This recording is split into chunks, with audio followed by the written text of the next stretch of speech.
Rabbi shrah li sadri wa yassir li amri wahlul 'uqdatam min lisani yafqahul qawli. Mengenai tentang ma'rifatul insan, maka yang pertama adalah ta'rif al-insan atau pengenalan manusia. Manusia merupakan makhluk yang paling sempurna dan makhluk paling tinggi derajatnya di antara makhluk yang lainnya. Manusia memiliki peranan yang signifikan di muka bumi ini. Yang pertama adalah asal penciptaan manusia. Manusia diciptakan dari yang pertama tanah, sebagaimana dalam Quran surat Al-An'am ayat kedua, huwaladzi khalaqakum min tinin summa qada ajal. Dialah yang menciptakan kamu dari tanah, kemudian dia menetapkan ajal atau kematian. Setelah menciptakan dari tanah, maka Allah SWT menyempurnakannya lagi dengan meniupkannya ruh. Dalam Quran surat As-Sajdah ayat 9, kemudian dia menyempurnakannya dan meniupkannya roh ke dalam tubuhnya, dan dia menjadikan pendengaran, penglihatan dan hati bagimu, tetapi sedikit sekali kamu bersyukur. Yang kedua adalah unsur manusia. Unsur manusia yang pertama adalah qalbu atau hati.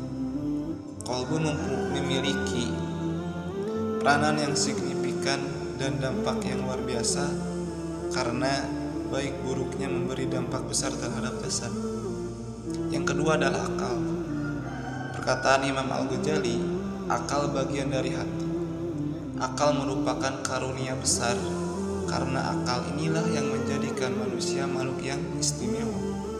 Dengan akal, manusia dapat memahami segala sesuatu yang ada di muka bumi ini. Yang ketiga adalah jasad.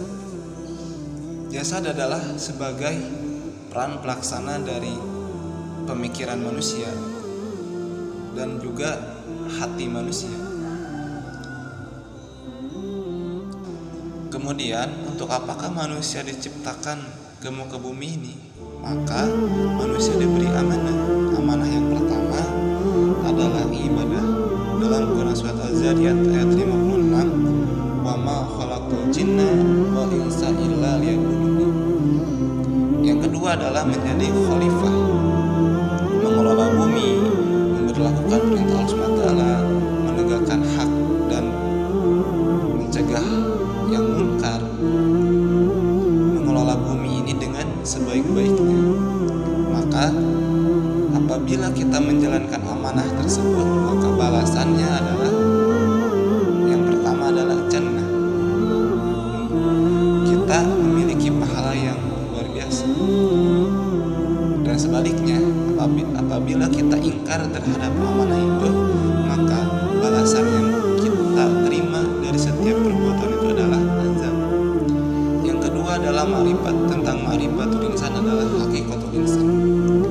Maka hakikat-hakikat manusia dibagi menjadi 5 bagian. Yang pertama adalah makhluk. Makhluk merupakan ciptaan Allah SWT seperti manusia, binatang, tumbuhan. Makhluk mempunyai beberapa sifat. Sifat yang pertama adalah fitrah, berada dalam kesucian. Yang kedua adalah lemah. Manusia merupakan makhluk yang lemah, makhluk yang tidak bisa hidup sendiri. Yang ketiga adalah bodoh. Saat manusia diciptakan ke alam dunia ini, maka masih tidak mengetahui apapun atau dalam keadaan yang jahil. Yang keempat adalah fakir. Manusia diciptakan dalam keadaan fakir, butuh meminta kepada sang penciptanya. Yang kedua adalah dimuliakan. Manusia adalah satu-satunya makhluk yang dimuliakan oleh Allah SWT. Di antara kemuliaannya adalah yang pertama dengan ditiupkannya ruh, memiliki keistimewaan dan ditundukkannya alam. Yang ketiga adalah manusia dibebani.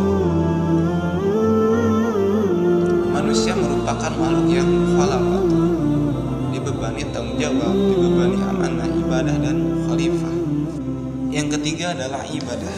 Manusia diperintahkan untuk taat kepada Allah SWT serta melaksanakan setiap perintahnya dan menjauhi segala larangannya. Yang keempat adalah bebas memilih. Manusia adalah makhluk yang mukhayyar, diberi pilihan apakah manusia mau beriman atau kufur. Yang kelima adalah balasan. Dari setiap manusia mengerjakan ibadah, mengerjakan setiap apa yang diperintahkan oleh Allah SWT, maka balasan yang diterima terhadap dirinya adalah apabila manusia itu beriman, maka balasan yang akan diterimanya adalah sebuah kenikmatan, kebahagiaan yang luar biasa. Dan sebaliknya, apabila manusia kufur terhadap Allah SWT, maka balasan yang akan menimpa dirinya adalah siksa dari Allah SWT. Ma'rifatul insan yang ketiga adalah potensi manusia atau toqatul insan. Tentunya setiap manusia memiliki potensi yang luar biasa dan juga memiliki perbedaan. Pandangan Islam, potensi manusia merupakan salah satu anugerah yang luar biasa, anugerah yang Allah berikan karena Allah menciptakan manusia dalam bentuk yang sangat sempurna. Allah memberikan potensi kepada manusia, potensi pendengaran, potensi penglihatan, potensi hati. Maka dari setiap potensi yang dimiliki oleh manusia, manusia harus memiliki rasa tanggung jawab dan amanah yang besar terhadap setiap potensi itu. Maka dari setiap potensi yang dimiliki manusia, yang harus dilakukan setiap manusia adalah mempunyai tanggung jawab, mempunyai amanah terhadap setiap potensinya. Dengan setiap potensi itu harus menambah kadar keimanan dan ketakwaan terhadap Allah SWT. Ma'rifatul insan yang keempat adalah nafsul insan atau jiwa manusia.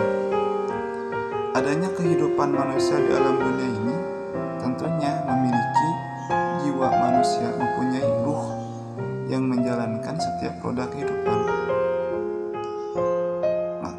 Dalam setiap jiwa manusia tentunya memiliki yang namanya nafsu manusia.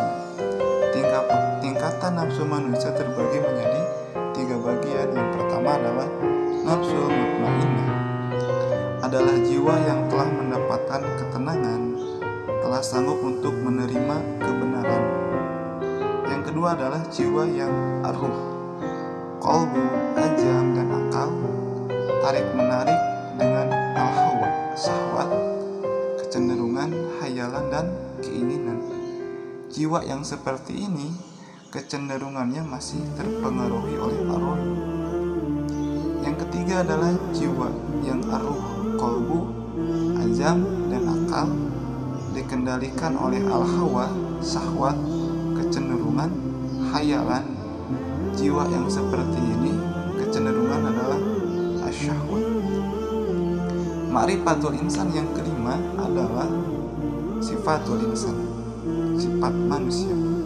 Tentunya manusia memiliki sifat-sifat yang berbeda, sifat-sifat yang istimewa dalam setiap potensi manusia. Sifat manusia sangat ditentukan oleh intensitas dan efektivitas usahanya dalam melakukan tazkiyatun nafs. Karena manusia diciptakan dengan membawa 2 potensi yang berseberangan, Allah telah mengilhamkan ke dalam jiwanya yaitu fujur atau dosa dan ketakutan. Jiwa manusia diberi 2 jalan. Yang pertama adalah jalan kebenaran atau ketakwaan, membersihkan jiwa. Sifat manusia dikelompokkan ke dalam orang-orang yang menyucikan jiwa. Apabila manusia memiliki ketakwaan terhadap Allah SWT, maka setiap setiap tingkah lakunya akan senantiasa berada dalam koridor Allah SWT. Manusia yang mempunyai ketakwaan akan banyak bersyukur, bersabar, kasih sayang, berhati lembut, selalu bersikap jujur. Yang kedua adalah jalan salah atau fujur, mengotori jiwa, berkeluh kesah, kufur, zolim, jahil, membantah. Maka adanya diberi dua jalan pilihan tersebut, apakah manusia itu mau iman atau bertakwa terhadap Allah SWT. Apabila kita bertakwa terhadap Allah SWT, maka balasan yang akan diterima terhadap diri kita adalah al-jannatu fil ardi wasamau, surga yang luasnya langit dan bumi, yang diperuntukkan dan disediakan untuk orang-orang yang bertakwa. Sebaliknya, apabila manusia memilih jalan yang kufur, tidak beriman terhadap Allah SWT, maka balasan yang akan dia terima adalah siksa an-nar. Akhirul kalam, alhamdulillah, wassalamualaikum warahmatullahi wabarakatuh.